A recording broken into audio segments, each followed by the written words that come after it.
Баршаңызға сәлем. Бүгін сіздермен шорпа деп аталатын өзбек халқының тағамын дайындайтын боламыз.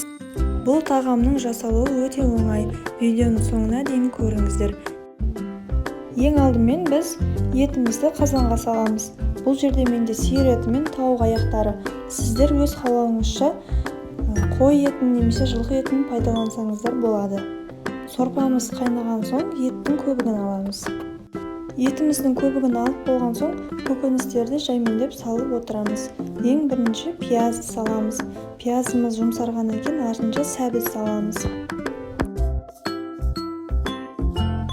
Шамамен 15 минуттан кейін қызанақ пен болгар борщымызды саламыз.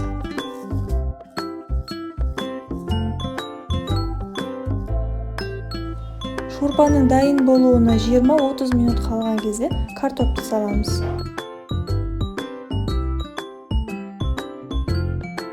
Тұз бен бұрышын дәміне қарай ең соңында саламыз.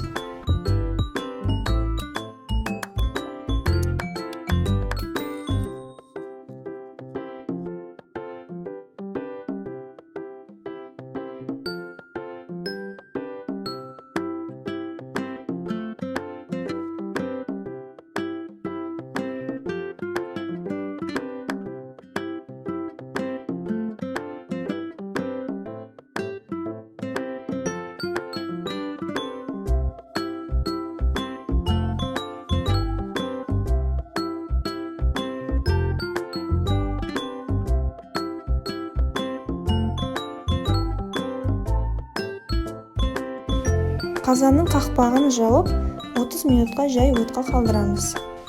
Біздің шорпамыз дайын. Астарыңыз дәмді болсын. Каналға тіркеліп лайк басуды ұмытпаңыздар. Сіздермен бірге болған арайлымын.